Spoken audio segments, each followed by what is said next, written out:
ఇప్పుడు మెకానిక్ రాఖీ గురించి ఎందుకు, ఈ లైలా గురించి మాట్లాడదాము. విశ్వక్ గారు, లైలాగా మరి మీడియా ముందుకు ఎప్పుడు కనపడబోతున్నారు విత్ లైలా గెటప్తో? టికెట్ కొనుక్కొని చూడాలి లైలాని, only in theatres. Sir Vishwak garu, ఖర్చు అవుద్ది. Hi sir. విశ్వక్ గారు ఇక్కడ అండి. సార్ బాలయ్య బాబు లైలా గెటప్ చూసిన తర్వాత మీకు ఏమైనా కాంప్లిమెంట్ ఇచ్చారా లైలా గెటప్లో? ఇంటికి జాగ్రత్తగా వెళ్ళు, ఒక్కడికి తిరక్కు అన్నారు. సార్ ఇంకొకటి, మేకప్ మ్యాన్ మీకు మేకప్ వేసిన తర్వాత మీరు బయటకు వచ్చాక మీకు ఒక కాంప్లిమెంట్ ఏదో ఇచ్చారంటగా గెటప్ మీద? ఎవరు? మీ మేకప్ మ్యాన్. ఆ, ఆ. ఆ గెటప్ వేసిన తర్వాత బయటకు వచ్చాక మా మేకప్ మ్యాను మీకు కాంప్లిమెంట్ ఏదో మంచిది ఇచ్చాడు. మీకెవరు చెప్పారు అది?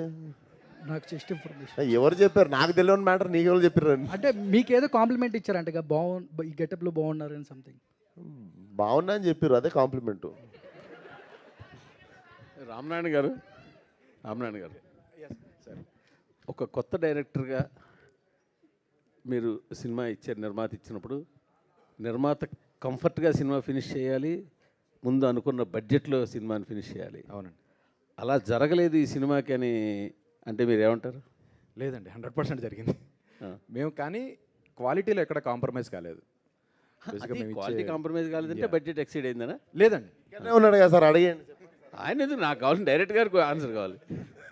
లేదండి, 100% మేము అంటే ఆయనే చెప్తున్నారు క్వాలిటీ కాంప్రమైజ్ కాలేదు అని.